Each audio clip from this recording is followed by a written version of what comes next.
அனைவருக்கும் வணக்கம். தமிழ்நாடு மாநிலம் கரூர் மாவட்டம் பரமத்தி ஒன்றியம் கூடலூர் ஊராட்சி ஒன்றிய நடுநிலைப்பள்ளியில் நான் 6ஆம் வகுப்பு பயின்று வருகிறேன். நான் எடுத்துக்கொண்ட தலைப்பு இளநீர் செடி. நம்ம இந்த மாதிரி கடையில எல்லாம் செடி வாங்குகிறோம். அது இந்த மாதிரி பிளாஸ்டிக் கருப்பு கலர் கவரில் கொடுக்குறாங்க. அது கட் பண்ண போது வேர் டேமேஜ் ஆயிடுது. இது மண்ணை மாசுபடுத்துது. அதனால் நாங்கள் என்ன நினச்சோன்னா, சுற்றுச்சூழலை மாசுபடுத்தாமல் செடி வளர்க்க நினச்சோம். அதுக்கு தான் இந்த தூக்கி எறிப்பட்ட இளநீ கூடுகளை செடி வளர்க்க நினச்சி இந்த மாதிரி மண் எடுத்துக்கோங்க.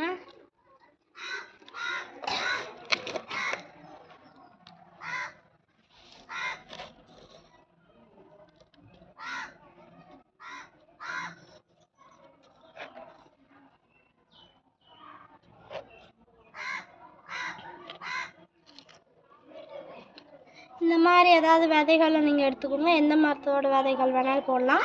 நான் இப்போ வேப்ப மரத்தோட விதை போட போகிறேன்.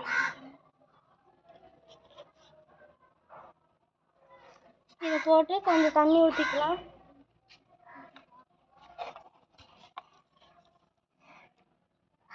எல்லா தண்ணியும் ஊற்றிடும்.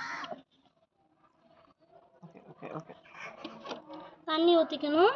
ஒரு குறிப்பிட்ட அளவுக்கு வந்தோடனே மரத்தை நம்ம எங்கே தேவையோ அந்த இடத்துல நம்ம கூட்டோடு அப்படியே வச்சிடலாம். இது இந்த இளநீ கூடு மெல்லிசாக இருக்கிற காட்டி வேர் புகுந்து வந்துடும். அதே சமயம் அது சுற்றி இருக்கிற தேங்காய் நார் நீரை தக்க வச்சுக்கும். இதனால் என்ன பயன்னா, சுற்றுச்சூழல் மாசடையாமல் இருக்குது, நீரை தக்க வச்சுக்குது, அந்த கொஞ்சம் தண்ணியிலே உறிஞ்சு வளர்ந்துருது. இந்த மாதிரி வீடுகளில் அலங்கரிக்க கூட வச்சுக்கலாம். இந்த மாதிரி டேபிள் ரோஸ் ஏதாவது அலங்கார பூக்கள் மாதிரி கூட வச்சுக்கலாம். நன்றி, வணக்கம்.